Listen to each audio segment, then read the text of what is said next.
बीमारी कभी भी दवा से ठीक नहीं हो सकती। दवा से कंट्रोल वर्ड यूज़ करते हैं, मैनेज वर्ड यूज़ करते हैं, ठीक तो होती नहीं है। अगर तो कोई एविडेंस है तो आप ला के दीजिए, ऐसा कोई एविडेंस है नहीं। हम ये नहीं देख रहे हैं कि कौन सी पद्धति यूज़ करनी है, हम ये देख रहे हैं कि पेशेंट को कम से कम समय में, कम से कम खर्चे में ऐसे ठीक करो कि वो हमेशा के लिए आत्मनिर्भर हो अगली बार ठीक होने के लिए। जब तक हम जीवित हैं हम कभी ना कभी बीमार पड़ते रहेंगे, लेकिन बीमार पड़ने के बाद क्या हम खुद को ठीक कर पाते हैं, that is the important thing. Food as medicine, यहाँ पे जो दवाई है वो फूड है। हमारा बेसिक मकसद सिर्फ एक है कि पेशेंट जल्दी से जल्दी ठीक हो जाए और हमेशा के लिए ठीक रहे। दोस्तों, बहुत हो गई बीमारी, अब है स्वस्थ होने की बारी। जी हाँ, आज हम मौजूद हैं हिम्स हॉस्पिटल डेराबस्सी के अंदर। तो डॉक्टर साहब, यहाँ पर जो ये आपने हॉस्पिटल खोला है डेराबस्सी के अंदर, तो यहाँ पर आके रहना पड़ेगा, खाने पीने की क्या व्यवस्था रहेगी, क्या सुख सुविधाएं रहेंगी, उसके बारे में मैं जानना चाहूँगा। देखिए, ये एक एक्सटेंडेड होम मान सकते हैं, ये पेशेंट अपना घर मान सकते हैं। पेशेंट को ये नहीं लगेगा कि वो किसी हॉस्पिटल में एडमिट हुआ है। पहली बात, यहाँ पे जो स्टाफ हैं, जो डॉक्टर्स हैं, जो नर्स हैं, एक और या बाकी और भी पेशेंट्स हैं, वो एक फैमिली मेम्बर की तरह ही रहते हैं। So we strongly feel the love and compassion they heals, तो that is the first important thing। और दूसरा, फूड एज मेडिसिन, यहाँ पे जो दवाई है वो फूड है, तो फूड को इस तरह से खाना है कि वही दवाई के रूप में काम करे। एक्चुअली फूड ही दवाई के रूप में काम करती है। अगर आप ध्यान से देखो, अगर मैं एलोपैथी की बात करूँ स्पेसिफिकली, मैं ऑडियंस सबको बोल रहा हूँ कि ऐसी कोई एक दवाई बताएं जिससे कोई भी एक बीमारी ठीक होती हो। इलाज होता हो नहीं पूछ रहा हूँ, इलाज नहीं, ठीक होता हो। क्या डायबिटीज़ की दवाई से डायबिटीज़ ठीक होती है? बीपी की दवाई से बीपी ठीक होती है? हार्ट की दवाई से हार्ट डिजीज ठीक हो जाता हो? कैंसर की कीमोथेरेपी से कैंसर किसी का ठीक हो जाता हो? तो ट्रीटमेंट को मैनेज नहीं करना है, बीमारी को मैनेज नहीं करने की बात कर रहे हैं। क्या ठीक हो सकता है? बीमारी कभी भी दवा से ठीक नहीं हो सकती। दवा से कंट्रोल वर्ड यूज़ करते हैं, मैनेज वर्ड यूज़ करते हैं, ठीक तो होती नहीं है। ऐसा कोई एविडेंस है नहीं। अगर तो कोई एविडेंस है तो आप ला के दीजिए, ऐसा कोई एविडेंस है नहीं। लेकिन ऐसे एविडेंसेस हैं कि राइट न्यूट्रिशन, राइट फूड मिले, सो वो food which can prevent a disease, the similar kind of food can reverse the disease also. ऐसे एविडेंसेस हैं और ये अबंडेंस में है। तो पिछले 10 सालों में लाखों पेशेंट्स ने DIP diet, 3 step flu diet, इनसे अपने आप को ठीक है अपने घर में बैठ के। तो उसी का एक एक्सटेंशन है। कई लोग बोलते हैं घर में हम ठीक से रिजीम फॉलो नहीं कर पाते, या कन्फ्यूजन होता है, या कई बार ऐसी इमरजेंसीज आ जाती हैं, जिस इमरजेंसी जैसे अचानक बहुत ज़्यादा दर्द का आना, पेन हो जाना, डिस्कम्फर्ट्स होना, या बेहोश हो जाना, ये जो स्थिति होती है जो एडवांस पेशेंट्स में, तो वो हिम्मत नहीं करते कोई और रिजीम आने में।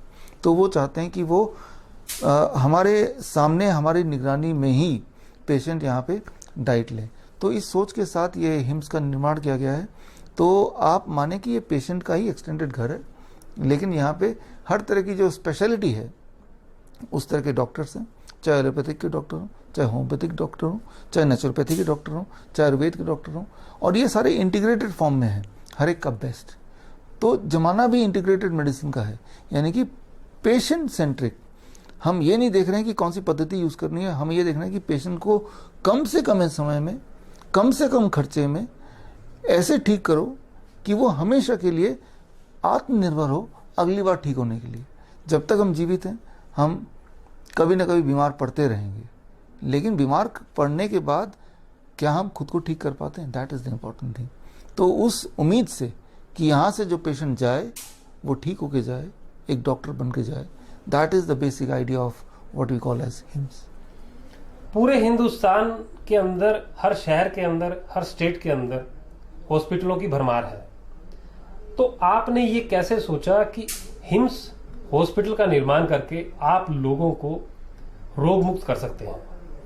देखिए, यहाँ पे आपके 2 सवाल हैं एक्चुअली। पहला सवाल तो ये है कि किसी भी बीमारी का रिवर्स कैसे हो सकता है जी।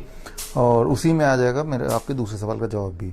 तो देखिए, जिस तरह से बीमारी बॉडी बनाती है सर्कमस्टेंस की वजह से, जो भी आपको बीमारी है उस बीमारी को बॉडी ने ही बनाया बिकॉज ऑफ सर्कमस्टेंस। उन सर्कमस्टेंस को अगर बदल देते हैं तो बीमारी बॉडी से जा भी सकती है। जो चीज़ बॉडी बना सकती है, बॉडी वही चीज़ को डिस्ट्रॉय भी कर सकती है, अगर राइट टाइमिंग हो और राइट अप्रोच हो। ये राइट टाइमिंग और राइट अप्रोच क्या है, बस मैं इसी चीज़ की ट्रेनिंग देता हूँ। Actually health is an education, क्योंकि आप एक वो इंसान है जो अपने साथ 24 घंटे रहते हैं, तो you have to be your own doctor. तो अगर आप अपने डॉक्टर बन जाएंगे तो उस मैकेनिक की तरह जो गाड़ी चलाता है, गाड़ी तो कभी ना कभी ख़राब होगी, तो उस वक्त अगर आप जंगल के बीच में हैं तो, और अगर आपको कुछ पता नहीं है गाड़ी को ठीक कैसे करना है, तो आप वहीं पे स्टक हैं, हो सकता है कोई जंगली जानवर आके खा जाए। तो आज की तारीख में वही हाल है, you have to be your own doctor. तो वो कैसे होगा, उसके लिए इस सोच से हमने निर्माण किया what we call as HIIMS, that is hospital and institute of integrated medical sciences. Integrated medical sciences का मतलब बहुत सारी पद्धतियां हैं, होम्योपैथी है, एलोपैथ है, आयुर्वेद है, नेचुरोपैथ है। लेकिन सारी पद्धतियों को मिला के द बेस्ट ऑफ ऑल।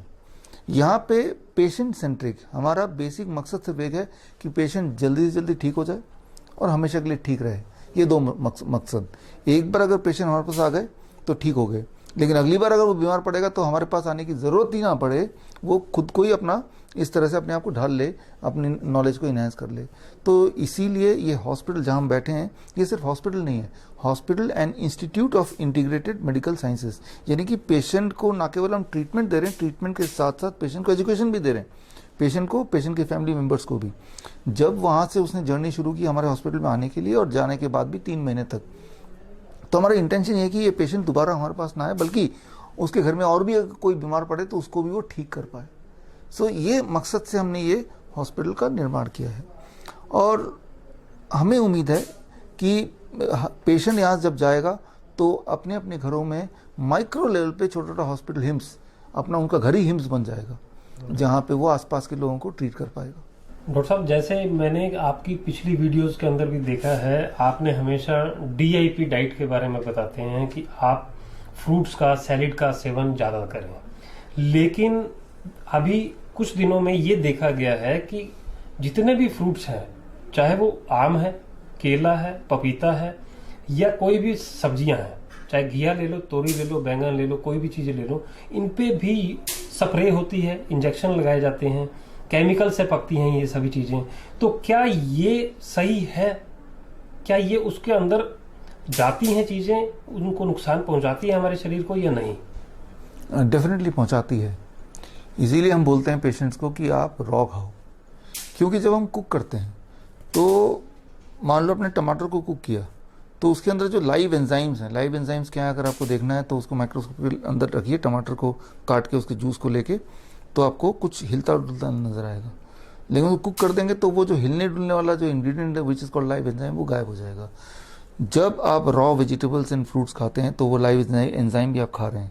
वो live enzyme on the way to the food pipe वो ट्रैप कर लेता है all those chemicals and fertiliser जो आपको डैमेज कर सकती है, और उसको एक्सक्रीट कर देता है। तो जाहिर सी बात है अगर फर्टिलाइज़र होगा, जो कि है, तो जो हमारे बॉडी में उसका उतना असर नहीं होगा, फूड का पॉजिटिव असर जितना होना चाहिए। लेकिन पिछले 10 सालों में बोल सकता हूँ कि हमारे पेशेंट्स, जो कि बाज़ार से ही ऑर्गेनिक वेजिटेबल बहुत कम को नसीब होता होगा, उसके बावजूद भी DIP डाइट से ठीक हो रहे हैं। लेकिन हाँ, अगर आप ऑर्गेनिक फूड लेंगे तो आपके ठीक होने की जो पॉसिबिलिटी एंड स्पीड है वो बढ़ जाएगी। तो डॉक्टर साहब, मैं एक बात और पूछना चाहूँगा आपसे कि आपने डेराबस्सी चंडीगढ़ के अंदर यानी पंजाब के अंदर इस हॉस्पिटल का निर्माण किया, जबकि हिंदुस्तान की धरती के ऊपर 135 करोड़ से ज़्यादा की जनसंख्या है। क्या ये एक हॉस्पिटल बहुत होगा इन सब जनता के लिए? देखिए, इस हॉस्पिटल के माध्यम से एक प्रोटोकॉल हमने तैयार किया है, एक ऐसा प्रोटोकॉल, इंटीग्रेटेड मेडिसिन का प्रोटोकॉल, कि वो प्रोटोकॉल कोई भी यहाँ से ले सकता है और अपनी जगह पे जाके अपना हॉस्पिटल खोल के वही प्रोटोकॉल अपना सकता है। तो हम उम्मीद करते हैं कि आने वाले दिनों में आप देखिएगा कि अलग अलग डॉक्टर इंस्पायर होंगे और वो इस प्रोटोकॉल, ये एक्सेसिबल है, आपके वीडियो से मैं बताना चाहूँगा लोगों को कि कोई भी डॉक्टर या कोई भी संस्था चाहती है कि ये प्रोटोकॉल अपनाएं तो वो हमें यहाँ से अवेलेबल करेंगे और हम आपको सारा सपोर्ट देंगे। और इस तरह की अभी तो खुले हुए थोड़े दिन ही हुए हैं और मुझे लगता है 40 डेज़ हुए इस हॉस्पिटल खुले, तो हिम्स के निर्माण हुए लेकिन 40 डेज़ के अंदर ही हमारे पास करीब 150 या 160 के करीब आवेदन आ चुके हैं अलग अलग शहरों से छोटे बड़े हॉस्पिटल खोलने का, या जिन्होंने ऑलरेडी खोला हुआ है उनको हिम्स में कन्वर्ट करने का। तो मिशन सिर्फ इतना है कि हम एक ऐसा प्रोटोकॉल दुनिया को दे पाएँ जिससे कॉस्ट एक्सपेंडिचर जो है पेशेंट्स का वो घट के 1/10 ही रह जाए, और सबसे इम्पोर्टेंट बात पेशेंट ठीक होना चाहिए। और तीसरी इम्पोर्टेंट बात, पेशेंट जब घर जाए दोबारा बीमार पड़े तो हमारे पास ना आके उसको पता हो कि हमें क्या करना है प्रोटोकॉल। तो आने वाले दिनों में बहुत जल्द अलग अलग शहरों में आपको हिम्स के छोटे बड़े मॉडल दिखने शुरू हो जाएंगे। तो डॉक्टर साहब, मैं एक चीज़ जानना चाहूँगा आपसे, लास्ट सवाल आपसे, कि बीमारियां बहुत सी हैं दुनिया के अंदर। बीपी भी है, शुगर भी है, घुटने का दर्द भी है, कमर दर्द है, सोराइसिस है, ल्यूकोडर्मा है, ल्यूकोरिया है, अनेक बीमारियां हैं। इनका समाधान तो मैं समझ सकता हूं कि यहाँ पे आके आप डाइट से ठीक कर सकते हैं, लेकिन मैं एक चीज़ और जानना चाहता हूं कि कोई पेशेंट अगर क्रिटिकल कंडीशन के अंदर है, अगर वो किडनी रोग से परेशान है, उसको लीवर फाइब्रोइड हो गया है, लीवर सिरोसिस है, किडनी फेल हो चुकी है उसको उसके हार्ट के अंदर स्टंट डालने के लिए बोल दिया है, तो क्या उस केस के अंदर भी वो यहाँ पे आके ठीक हो सकता है? या ऑफ कोर्स यस। बल्कि यहाँ पे आपने देखा होगा कि ज़्यादातर जो पेशेंट है वो क्रिटिकल पेशेंट ही हैं, चाहे वो कैंसर के हों, हार्ट डिजीज़ के हों, या फिर किडनी फेलियर के हों। क्रिटिकल पेशेंट्स ही यहाँ पे एडमिट हैं, और जो क्रिटिकल नहीं होते हैं तो उनको हम एडमिट नहीं करना चाहते, उनको हम बोल देते हैं आप घर बैठ के आराम से ठीक हो सकते हैं। उसके बावजूद भी कोई अगर यहाँ पे एडमिट रह के हमारे निगरानी में ही ठीक होना चाहता है, उसको वो अच्छा लग रहा है, तो वो यहाँ पे मोस्ट वेलकम, अगर हमारे पास सीट है, बेड्स हैं, तो वो रह सकता है। तो कैंसर का 3rd स्टेज है, 4th स्टेज है, क्रिटिनाइन किसी का 10 मान लो है, किसी को बहुत ज़्यादा एंजाइना होता है, तो ये सारी चीज़ें ठीक करना हमारे लिए बड़ी आम बात है।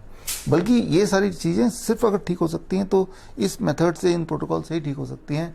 वो किसी एक एलोपैथिक ड्रग से अगर कोई सोचे वो ठीक कर लेगा तो वो नहीं पॉसिबल है। ठीक करना तो क्या, इवन कंट्रोल भी नहीं कर सकता, वो धीरे धीरे प्रोग्रेशन की तरफ बढ़ेगा ही बढ़ेगा। ये आप सब जानते ही हैं, जो लोग पेशेंट हैं उनको अपने एक्सपीरियंस को देखिए। आज से 10 साल पहले जब दवाई खाना शुरू किया होगा तब वो उतना प्रोग्रेसिव नहीं था जितना जिस स्टेज में आज पहुंच गया है, एडवांस स्टेज में जो पहुंच गया है।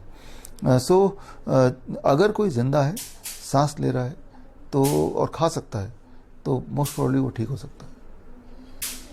बहुत बहुत धन्यवाद डॉक्टर साहब, आपने बहुत सारी जानकारी दी आज हमें, हमारे दर्शकों को। तो अगर आप भी हैं किसी भी बीमारी से परेशान, तो आइए हिम्स हॉस्पिटल के अंदर और अपनी बीमारियों को जड़ से समाधान पाइए। धन्यवाद डॉक्टर साहब, थैंक यू।